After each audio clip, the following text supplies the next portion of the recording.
أمر نبيه محمدا صلى الله عليه وسلم بأن يصدع بالدعوة لم يعين الله عز وجل للرسول فئة دون غيرها، ولكن الله قال لحبيبه محمد صلى الله عليه وسلم: وما أرسلناك إلا كافة للناس بشيرا ونذيرا. وقال له: فاصدع بما تؤمر وأعرض عن المشركين. وقال له: فاستقم كما أمرت. أمره أن يبلغ: يا أيها الرسول بلغ ما أنزل إليك من ربك، وإن لم تفعل فما بلغت رسالته، والله يعصمك من الناس.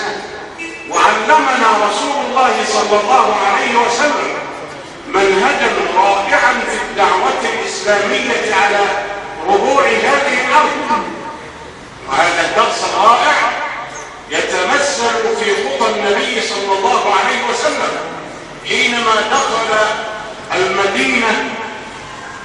المدينة المنورة، وقد نورت بنور الحبيب محمد صلى الله عليه وسلم.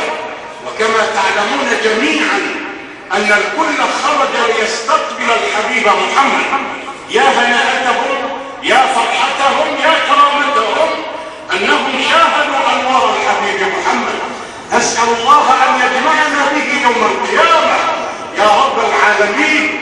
والكل قد طلع وخرج يستقبل رسول الله صلى الله عليه وسلم.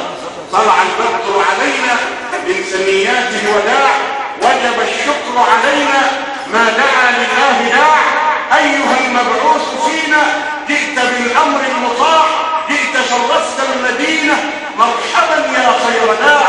أشرقت أنوار محمد واختفت منها البدور. أنت شمس، أنت قمر، أنت نور فوق نور، صلى الله عليه وسلم.